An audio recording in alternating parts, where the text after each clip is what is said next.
Introdução. Há anos, quando fui apresentado a Em Busca de Deus, uma missionária aposentada da nossa congregação se aproximou em um domingo e notei que ela segurava um livro. "Meu rapaz", disse ela um tanto solene, "aqui está um livro que acho que você deveria ler." A senhora enfiou o livro então nas minhas mãos e desapareceu. Olhei para o livro. Era Em Busca de Deus, escrito por um homem que ouvi o meu pastor citar com bastante frequência, o Dr. A. W. Tozer. É provável que a mulher tivesse me ouvido falar que gostava de ler. A parte que ela não escutara é que eu gostava de ler romances, não livros escritos por pregadores. A leitura da obra de um ministro falecido não fazia parte da lista das coisas que eu desejava fazer. Eu gostava de pregadores, apenas não considerava, na época, que tivessem grande relevância na minha vida. Na maior parte das vezes, eles falavam difícil demais quando pregavam. Ao menos, foi a desculpa que dei na ocasião. Mas levei o livro para casa e, para ser franco, esqueci-me de sua existência. No domingo seguinte, a mesma missionária esperava por mim quando entrei na igreja. "Você leu? Gostou?"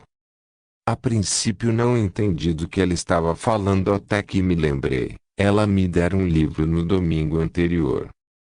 Fiz que não com a cabeça e lhe disse que na verdade não tivera tempo durante a semana, com a escola e tudo mais. No domingo seguinte, a mesma cena se repetiu. "E então, leu? Gostou?" A minha resposta foi idêntica à da semana anterior. O mesmo aconteceu durante várias semanas, até que me ocorreu: se eu quisesse ter de enfrentar a missionária aposentada todos os domingos ao entrar na igreja, deixaria tudo como estava e fugiria do livro. Mas, se preferisse dar um basta naquilo, precisava ao menos ler o primeiro capítulo. Imaginei que isso a satisfaria e me permitiria seguir com a minha vida. Assim, localizei Em Busca de Deus e comecei a lê-lo. Foi o fim da minha vida como eu a conhecia. Fiquei impressionado com o que li. Até então, acreditara que qualquer livro escrito por um pregador seria teologicamente sofisticado demais e com excesso de jargão religioso para eu entender. No entanto, para o meu enorme deleite, o ensino de Tozer era simples e claro. Eis um homem que escrevia no meu nível e ensinava coisas sobre Deus de modo tal que eu compreendi o que ele queria dizer.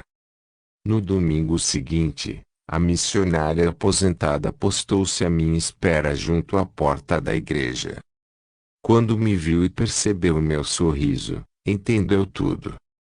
Sabia que eu lera o livro, mas não só isso, sabia que o livro me lera.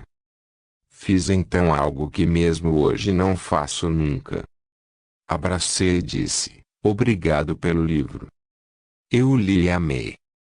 Ela sorriu e me contou que suas orações tinham sido respondidas. Depois disso, toda vez que eu a via na igreja, em geral de longe, ela acenava com a cabeça e sorria na minha direção. Desde aquela época, li Em Busca de Deus mais vezes do que sou capaz de me recordar. A descoberta deste livro iniciou em mim uma viagem com Deus que ainda hoje empreendo, e a leitura das obras de Tozer tornou-se um hábito para a vida inteira. Depois do colegial, frequentei um pequeno instituto bíblico com o intuito de me preparar para o ministério. Um professor exigiu que escrevêssemos um ensaio biográfico sobre qualquer autor que tivesse influenciado poderosamente nossa vida até aquele momento. Para mim não havia o que questionar, era W. Tozer. Ao escrever aquele ensaio, descobri que havia pouco material biográfico sobre Tozer. Existia um livro intitulado A. W. Tozer, A 20th Century Prophet, A. W. Tozer, um profeta do século XX, que trazia um perfil biográfico no primeiro capítulo. O restante continha citações do ministério e dos escritos do Dr. Tozer. No entanto, não havia nenhuma biografia oficial de Tozer. Fant Jr. Davi J. W. Tozer, A 20th Century Prophet. Harrisburg, PA, Christian Publications, Inc., 1964. Ao longo do meu ministério pastoral, sempre que encontrava alguém que sabia alguma coisa sobre o Dr. Tozer, eu bombardeava essa pessoa com perguntas. Comecei a tomar notas, mas sem acalentar a ideia de escrever uma biografia. Afinal de contas, eu não era escritor na época, e escrever um livro é um empreendimento considerável. Eu só queria todo o material que conseguisse encontrar sobre o Dr. Tozer para me informar e, ao começar a colecioná-lo, meu arquivo foi se tornando deliciosamente maior. Também comecei a colecionar sermões de Tozer em áudio. Montei uma biblioteca impressionante e ouvi esses sermões com regularidade, deleitando-me a cada vez. Mais ou menos nessa época, conheci uma mulher que dedicara a vida a colecionar os sermões de Tozer. Alguns se encontravam em velhas fitas para gravador de rolo, de modo que, juntos, passamos todo esse material para o formato de fitas cassetes. Mais tarde, claro, precisavam ser transferidos para um formato digital. No fim, eu amealhara cerca de 600 áudios de sermões do Dr. Tozer. Era raro passar uma semana sem ouvir ao menos um deles. Não demorou muito para eu começar a pensar em uma biografia, e passei a escrever ensaios biográficos. A primeira revista a comprar um artigo sobre a W. Tozer foi o Fundamentalist Journal, jornal fundamentalista, fundado pelo falecido Dr. Jerry Falwell. Várias outras também compraram matérias sobre a vida de Tozer. A revista Aliança Life, Vida em Aliança, publicou um dos meus artigos, chamando a atenção de um editor. Logo esse editor entrou em contato comigo para dizer que achava haver mercado para uma biografia de A.W. Tozer. Claro, isso me empolgou muito e comecei a trabalhar com vontade no material que colecionara, dando-lhe forma para uma proposta de livro. Durante as pesquisas da vida do Dr. Tozer, conheci um de seus amigos, Paris Reideade, 1919 a 1992. Eu vivia a cerca de 1 hora de onde ele morava, de modo que passei bastante tempo em seu escritório. Ele se tornou um amigo extraordinário e maravilhoso. Chegou a me substituir no púlpito quando precisei me ausentar. Mais tarde, fiquei sabendo que nunca fizera isso por ninguém. Um dia, sentados em seu escritório, não lembro bem sobre o que discutimos na ocasião, vi-o parar um momento e um olhar distante tomar conta do seu rosto. Ele me fitou por longo tempo. Afinal, disse, irmão, se você quer mesmo compreender Tozer e avaliar a paixão que ele tinha por Deus, permita-me fazer uma sugestão. Leia os 3 livros definitivos de Tozer na ordem em que eles foram escritos. Claro, ele estava se referindo a Em Busca de Deus, A Conquista Divinity Knowledge of Theory, O Conhecimento do Santo. Os 3 livros contêm 43 capítulos. Levei a sério a sugestão de Reideade e me pus a ler um capítulo por dia até concluir todos os 3 livros, na ordem em que haviam sido originariamente escritos. Reideade alertara, não leia esses livros como quem lê um romance. Leia-os devagar, em atitude meditativa, e tente entrar no espírito em que foram escritos. E, como Tozer fazia, sempre busque a face de Deus durante a leitura. Ler esses 3 livros inteiros foi uma experiência incrível. Precisei ser disciplinado e me contentar com um capítulo por dia, de segunda a sexta-feira. Para um leitor compulsivo como eu, isso foi muito difícil, mas consegui vencer o desafio. No final da leitura, sentia-me tão motivado que resolvi ler a coleção inteira outra vez. Ao iniciar a segunda leitura dos 3 livros, uma ideia me ocorreu: por que não ouvir um sermão em áudio antes de ler cada capítulo? Dessa forma, acreditava eu, seria possível compreender mais plenamente a mensagem que Tozer tentava transmitir. Eu não sabia que estava dando início a uma tradição maravilhosa na minha vida devocional. Na segunda vez em que li todos os 3 livros e ouvi as mensagens de A.W. Tozer, comecei a compreendê-lo, como Rei Dead previra, e a valorizar a direção que os livros seguiam. Desde aquela época, tenho feito da leitura e da audição de Tozer uma disciplina espiritual na minha vida. De vez em quando, tiro uma semana ou um mês de descanso, mas logo fico ansioso para retornar ao estudo aprofundado da obra de Tozer.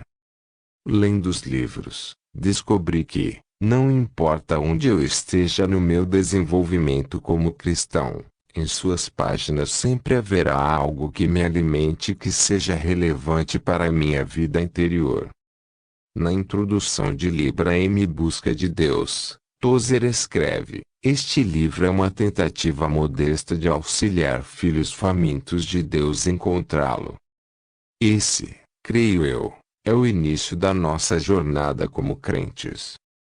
Em A Conquista Divina, o Dr. Tozer afirma: espero demonstrar que, para conhecermos o poder da mensagem cristã, a nossa natureza precisa ser invadida por um objeto que está além dela, que aquilo que é externo tem de se tornar interno e que a realidade objetiva é que Deus deve cruzar o limiar da nossa personalidade e fixar residência em seu interior. No terceiro livro dessa trilogia devocional, Knowledge of Holy, o conhecimento do santo, Tozer explica: a minha esperança é que este pequeno livro possa contribuir de alguma forma com a promoção da religião do amor pessoal entre nós e se acontecer de algumas se sentirem encorajadas por sua leitura a iniciar a prática da meditação reverente no ser de Deus, isso mais do que recompensará o trabalho exigido para usá-lo. Como ler em busca de Deus. Tozer foi um admirador entusiasmado de François de Salignac de Amout-Fenelon, santo francês do século XVII cujos sermões eloquentes contribuíram enormemente para a formação espiritual de seus contemporâneos, e cuja generosidade muito fez para mitigar os sofrimentos causados pela Guerra da Sucessão Espanhola. Fenelon era um homem que conhecia Deus e nele vivia como um pássaro vive no ar. Providencialmente, era dotado da capacidade de liderar pessoas ao mesmo tipo de vida. Em Fenelon, não havia rastro da morbidez que caracterizou alguns homens e mulheres conhecidos como místicos. Quando Harper Row relançou Gestión Counsel, Conselho Cristão, de Fenelon, com o título Gestión Perfection, Perfeição Cristã, Tozer ficou encantado. Escreveu um artigo sobre o assunto, instando os leitores da Aliança Witness, testemunha da Aliança, a garantirem uma cópia. Acheguem-se ao livro, disse ele, com espírito ávido. Sem um desejo forte, nada trará grande bem. Estejam determinados a conhecer Deus. Leiam apenas depois de orarem e meditarem sobre a palavra. O coração deve ser preparado para este livro, Do contrário, será como outro qualquer e causará pouco efeito. Aproximem-se em atitude de devoção, em silenciosa e humilde expectativa. Se possível, isolem-se para lê-lo. A presença até do amigo mais caro com frequência distrai o coração e impede a plena concentração. Entreguem-se e consagrem-se antes de chegarem perto de Fenelon. Ele começa onde outros acabam. Sejam sérios. Fenelon pressupõe seriedade por parte dos seus leitores. Se alguém se deixar infectar pela estranha noção de que a religião deve proporcionar diversão tanto quanto salvação, que passe batido por Fenelon. Este livro é para a pessoa que tem sede de Deus. Ponto.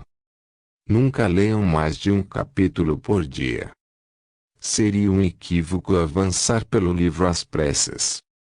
Ele foi feito para ser estudado, marcado, para ser um objeto de meditação, uma base para a oração e um local que sempre se retorna enquanto ele continua a ministrar para a alma. A admoestação de Tozer sobre a leitura de Fenelon pode ser transferida com facilidade para Em Busca de Deus. Aceitar seu conselho levará o caro leitor longe na meditação deste livro. Um mentor espiritual. No mundo tempestuoso do cristianismo em que vivemos hoje, Tozer se destaca como um mentor espiritual fiel e confiável. Temos uma necessidade drástica desses mentores, ainda que seja raro encontrá-los. Tozer disse certa vez: nunca honre um homem senão depois que ele estiver morto. No último ano de sua vida, ele pode fazer coisas capazes de destruir por completo todo o bem que realizou até então. Claro, ele falou isso em tom de ironia. Mas há certa verdade em suas palavras. Se uma pequena porcentagem for real, afirmo que Tozer se qualifica como mentor espiritual apto e valioso a ser respeitado.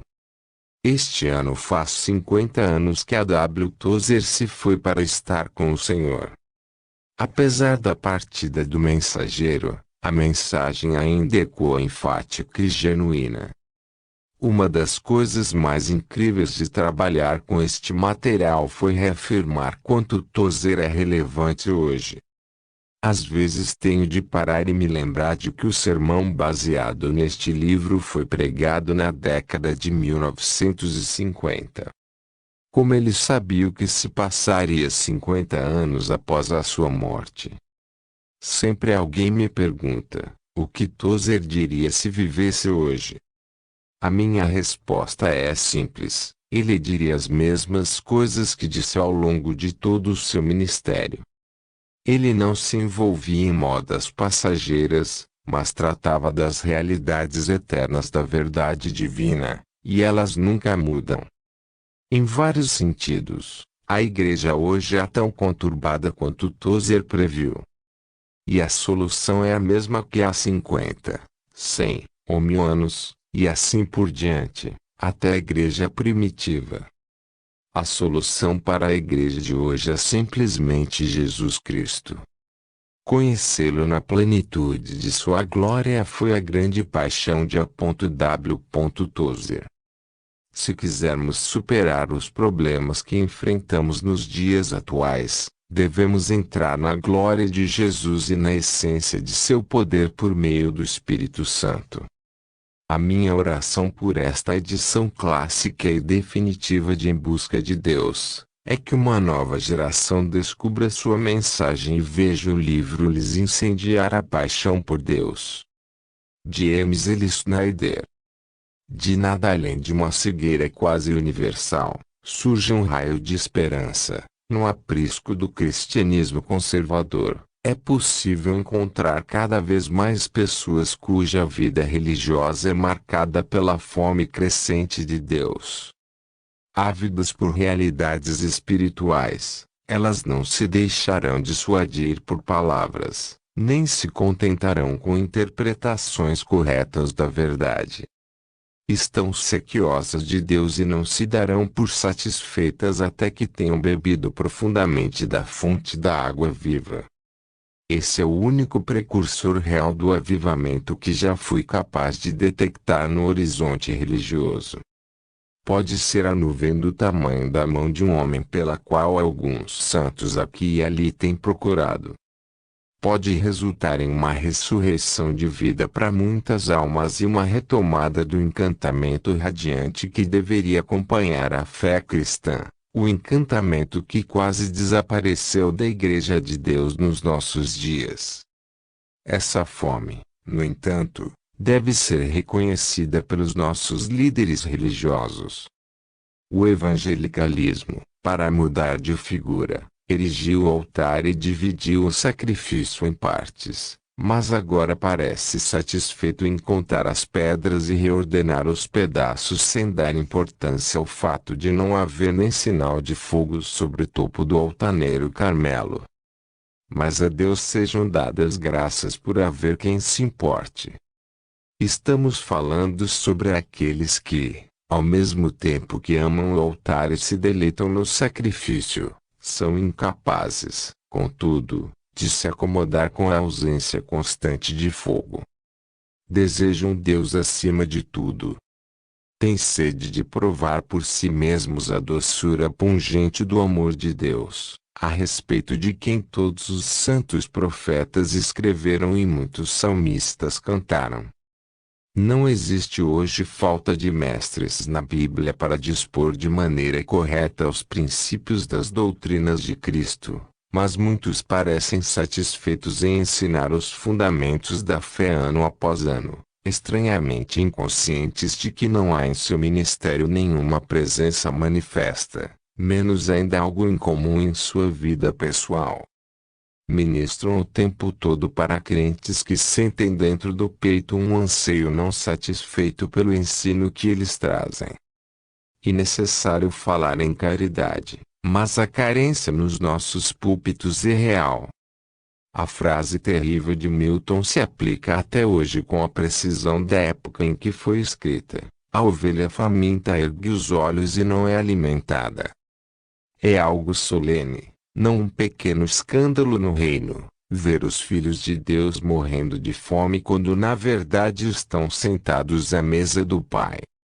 A verdade das palavras de Wesley está estabelecida diante dos nossos olhos. A ortodoxia, ou opinião certa, é, na melhor das hipóteses, uma parte muito pequena da religião. Embora a disposição correta não consiga subsistir sem as opiniões certas, estas subsistem sem aquela. Pode haver uma opinião certa sobre Deus tanto sem amor quanto sem uma disposição correta para com Ele. Satanás é uma prova disso. Graças às nossas esplêndidas sociedades bíblicas e a outros agentes eficazes para a disseminação da palavra, hoje muitos milhões de pessoas têm opiniões certas, provavelmente mais do que nunca antes na história da Igreja. Contudo, eu me pergunto se já houve tempo em que a verdadeira adoração espiritual tivesse demonstrado um declínio mais acentuado. Para grandes porções da Igreja, a arte da adoração se perdeu por completo, e em seu lugar veio essa coisa estranha e diferente chamada de programa. O termo foi emprestado dos palcos e aplicado com triste sabedoria ao tipo de culto público que agora se faz passar por adoração entre nós. A exposição sadia da Bíblia é um imperativo na Igreja do Deus vivo. Sem ela, nenhuma igreja pode ser uma igreja do Novo Testamento no sentido estrito do termo. Contudo, a exposição pode ser conduzida de modo que acaba por privar os ouvintes de qualquer alimento espiritual verdadeiro. Pois não são meras palavras que nutrem a alma, mas o próprio Deus, e, a menos e até que os ouvintes encontrem Deus em uma experiência pessoal, não estarão melhores por terem ouvido a verdade. A Bíblia não é um fim em si mesma, mas um meio para levar os homens ao conhecimento íntimo e suficiente de Deus, a fim de que possam entrar nele, deliciar-se em sua presença e saborear e conhecer a doçura interior do próprio Deus no âmago de seu coração. Este livro é uma tentativa modesta de ajudar os filhos famintos a encontrarem Deus. Nada que é novo, exceto pelo fato de ser uma descoberta do meu coração das realidades espirituais mais deliciosas e maravilhosas para mim. Outros que me antecederam foram muito além nesses santos mistérios do que eu, mas, se o meu fogo não é tão grande, ao menos é real e talvez haja aqueles que consigam acender sua vela nessas chamas. A W. Tozer, Chicago, Illinois, 16 de junho de 1948.